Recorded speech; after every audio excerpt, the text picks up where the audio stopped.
ሰላም ጤና ይስጥልኝ። የዕለቱን ዜናዎች ይዤላችሁ መጥቻለሁ። አብራችሁን ቆዩ። መንግስት በራሱ ህዝብ ላይ የሚፈጽማቸው የድሮን ጥቃት በአፋጣኝ አቁም የተባለው በስህተት ነው። የአሜሪካው አምባሳደር ማሲንጋ በኢትዮጵያ የአሜሪካ አምባሳደር አርቪን ማሲንጋ ከሳምንት በፊት የፌዴራል መንግስት በራሱ ህዝብ ላይ የሚፈጽማቸውን የድሮን ጥቃት በአፋጣኝ እንዲያቆም በሚል በኤምባሲው በማህበራዊ ገጾች የተላለፈው መልእክት በአስተዳደራዊ ስህተት የወጣ ነው አሉ። አምባሳደር ማሲንጋ ግንቦት 15 2017 ዓ.ም ያስተላለፉት ይህ መልእክት ከኤምባሲው የፌስቡክና ኤክስ ገጾች ላይ ተነስቶ በተመሳሳይ ቀን ተሻሽሎ እንዲወጣ ተደርጓል። አምባሳደሩ ሐሙስ ሰኔ 5 2017 ለጥቂት የሀገር ውስጥ መገናኛ ብዙኃን በሰጡት መግለጫ በእሳቸው ስም የወጣው መልእክት ቀድመው እንደማያውቁትና በአስተዳደር ስህተት የወጣ እንደሆነም ተናግረዋል። ስህተት ነበር፣ ከስህተት ያለፈ ትርጉም የሚሰጠውም አይደለም። በአስተዳደራዊ ግድፈት ምክንያት ቀድሞ የነበረና ያልተመለከትኩትና ይሁንታ ያልሰጠውበትን ረቂቅ ነገር የተጠቀመው ማህበራዊ ሚዲያ ላይ ወጣው። ከዚህ በኋላ የእኛን ትክክለኛ አቋም የሚያንጸባርቅ መልእክት እንዲወጣ ተደርጓል ሲሉ ገልጸዋል። የአሜሪካ ኤምባሲ አውጥቶ የነበረውና አምባሳደር አርቪን ማሲንጋ የፌዴራል መንግስት በራሱ ህዝብ ላይ የሚፈጽማቸው የድሮን ጥቃቶች በአፋጣኝ እንዲያቆም ጥሪ ያቀረቡበት መልእክት በኤምባሲው የፌስቡክና ኤክስ ገጾች ላይ ነበር የተለጠፉት። ህወሓት ተፈናቃዮቹን በሰላም መንገድ ወደ ቤታቸው ለመመለስ እየሰራ ነው ሲሉ ወይዘሮ ፈትለወርቅ ገብረ እግዚአብሔር ሞንጆሪኖ ተናገሩ። በመቀሌ ከተማ የሚገኙ ተፈናቃዮች ትላንት ሰኔ 4 ቀን የጀመሩት ተቃውሞ ዛሬም ቀጥሎ ውሏል።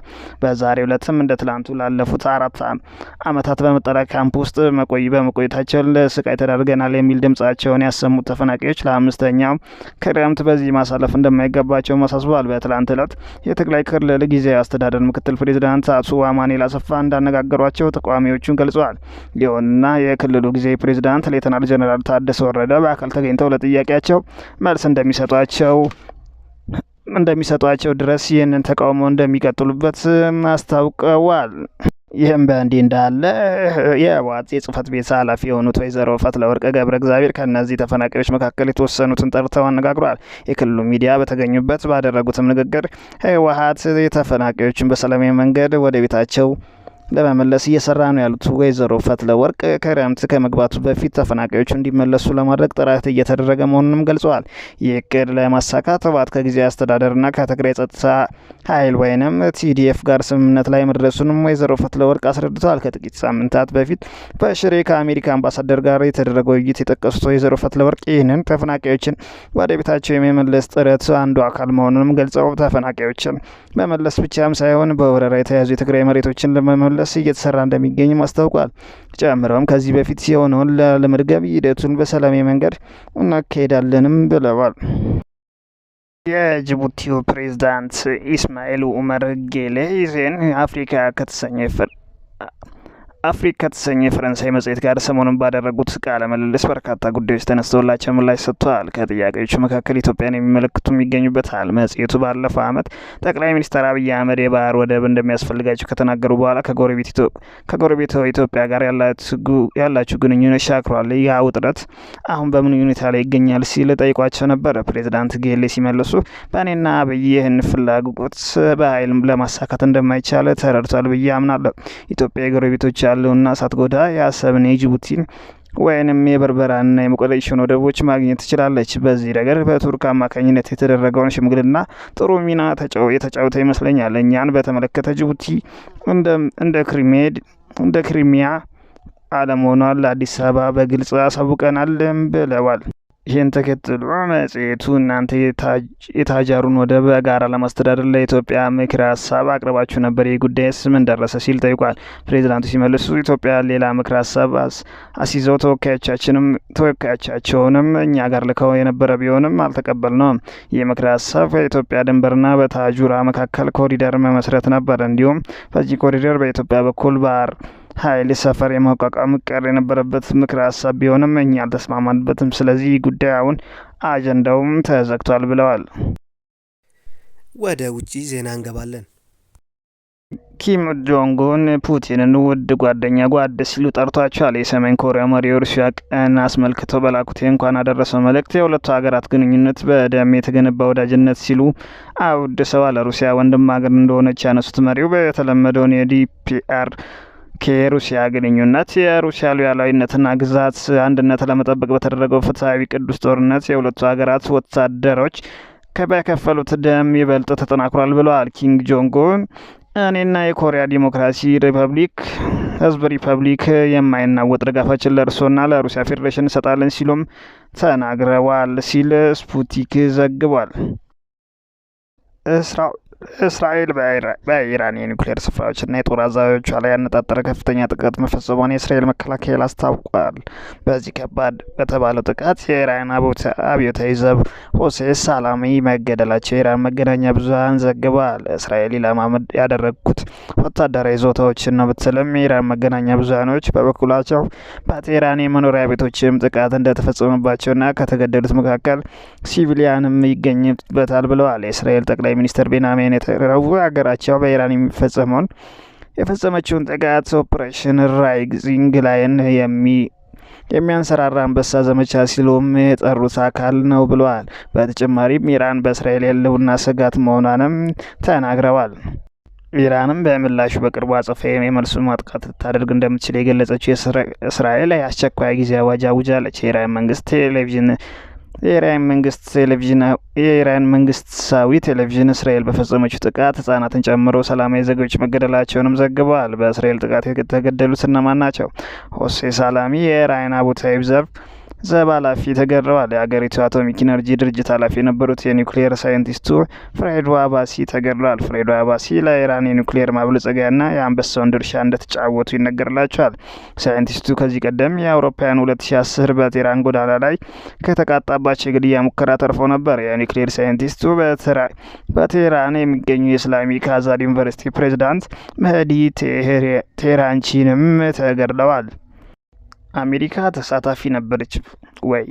ኢራን የአሜሪካን የእስራኤልን ጥቃት ደግፋለች ስትል የከሰሰች ሲሆን የአሜሪካ የውጭ ጉዳይ ሚኒስተር ማርኮ ሩቢዮ በበኩላቸው ሀገራቸው እንዳልተሳተፈችም ተናግረዋል። የአሜሪካ ፕሬዚዳንት ዶናልድ ትራምፕ ጥቃቶቹ እንደሚፈጸሙ እንደሚያውቁ ነገር ግን ሀገራቸው እንዳልተሳተፈች ለፎክስ ኒውስ ገልጸዋል። እስራኤል ለፈጸመችው ጥቃት ከፍተኛ አጸፋ ከኢራን ይጠበቃልም ተብሎ ይጠቀሳል። መረጃዎቹን ስናጠቃስ ከቢቢሲ ጠቅላይ ሚኒስትር ናሬንድራ ሞዲ ከአውሮፕላን አደጋ የተረፈው ብቸኛ ተሳፋሪ ጎበኙ። የህንድ ጠቅላይ ሚኒስትር ናሬንድራ ሞዲ ከትላንትናው የአውሮፕላን አደጋ በታምር የተረፈው ብቸኛ ተሳፋሪ በዛሬው ዕለት ጎብኝተዋል። ከአደጋው የተረፈው የ40 ዓመት እንግሊዛዊ ቪሽዋር ኩመር ራምሽ በአህመዳባድ ከተማ በሚገኝ ሆስፒታል የሕክምና ክትትል እየተደረገለት ነው። ሺሽዋ ኩመር ራምሽ ከአደጋው እንዴት እንደተረፈ ምንም የሚታወቅ ነገር እንደሌለም መግለጹን ዘ ቴሌግራፍ ዘግቧል። ጠቅላይ ሚኒስትር ሞዲ በተፈጠረው አደጋ እጅጉ ማዘናቸውን ገልጸው በአደጋው ተጎጂ ለሆኑ ቤተሰቦች መጽናናትን ተመኝተዋል። ከህንድ አህመዳባድ አውሮፕላን ማረፊያ 242 መንገደኞችን አሳፍረው ወደ ለንደን ጉዞ ለማድረግ ከተነሳ በኋላ በሰከንዶች ውስጥ በተከሰከሰው የአውሮፕላን አደጋ ምክንያት እስካሁን ባለው መረጃ ከ240 በላይ ሰዎች መሞታቸው ተረጋግጧል። በኢራን ላይ የሚያቃጣን ጥቃት አልታገሰም። የሁቲ አማጺ ቡድን አሜሪካና እስራኤልን ኢራን የሚያጠቁ ከሆነ በጦርነቱ እንደምትሳተፍ አስጠነቀቀ።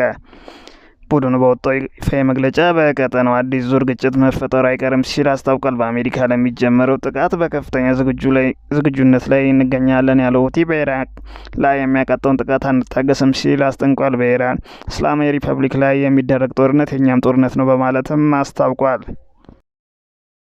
እስራኤል እጅግ ከባድ አጸፋዊ ምላሽ ይጠብቃታል። የኢራን አብዮታዊ ዘብ ኢራን በእስራኤል ላይ ከባድ አጸፋዊ ምላሽ እንደምትሰነዝር የኢራን አብዮታዊ ዘብ አስታውቋል። ኢራን የደረሰባትን ጥቃት ተከትሎ የአገሪቱ መሪ አያቶላ ሴሪክ አሊ ካሚኒ ባስተላለፉት መልእክት ኢራን የአጸፋ ምላሿ ከባድና እስራኤል የምትጸጸትበትም ይሆናል ብለዋል። ይህንም ተከትሎ የኢራን አብዮታዊ ዘብ ማስጠንቀቂያ ወጥቷል። የኢራን አብዮታዊ ዘብ ቃል አቀባይ ብርጋዴር ጀነራል አቡላፈካርጂ አገራችን ኢራን ከባድ አጸፋዊ እርምጃም እንደምትወስድ ተናግረዋል። ብርጋዴር ጀነራሉ እስራኤል ሌሊቱ የፈጸመችውን ጥቃት በአሜሪካ ድጋፍ የተፈጸመ መሆኑን በመግለጽ በጥቃቱ የተሳተፉት ሁሉ የእጃቸውን ያገኛሉም ብለዋል።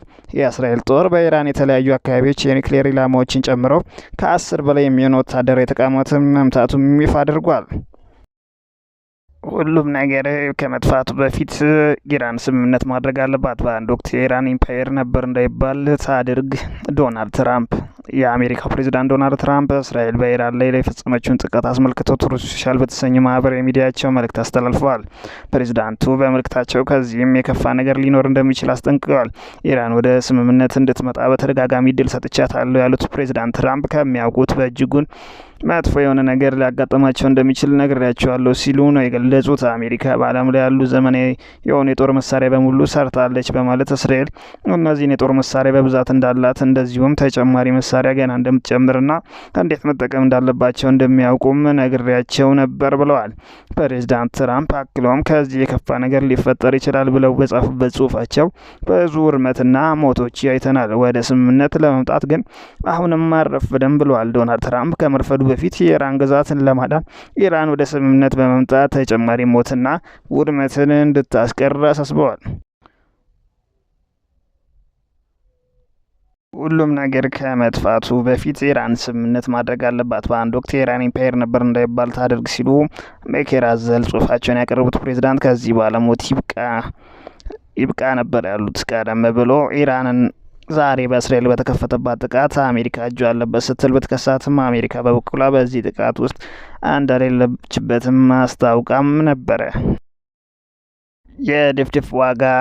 የድፍድፍ ነዳጅ ዋጋ ጨመረ። እስራኤል ኢራን ላይ ከፍተኛ የአየር ጥቃት ከሰነዘረች በኋላ የድፍድፍ ነዳጅ በዋጋ በ13 በመቶ ጭማሪ አሳይቷል። ከ2020 በኋላ በቀን ውስጥ በዚህ ደረጃ ሲጨምር ከፍተኛው ነው ተብሏል። የአንድ በርሜል የብሬንት ድፍድፍ ነዳጅ ዋጋ $78 ገብቷል። አሁን ያለው ውጥረት በመካከለኛው ምስራቅ ያለውን የአቅርቦት ሰንሰለት ላይ መቆራረጥ እንዳይፈጠር ተሰግቷል። ተንታኞቹ ውጥረቱ ተባብሶ በዚሁ ከቀጠለ ሁኔታው የዓለም የኃይል ገበያ በየበለጠ ሊያናጋ እንደሚችልም አስጠንቅቋል። ኢራን በቀን እስከ 3.3 ሚሊዮን በርሜል ታወጣለች። ይህም ከዓለም አቀፍ አቅርቦት 3 በመቶን ይሸፍናል ሲል ቢቢሲም ገልጿል።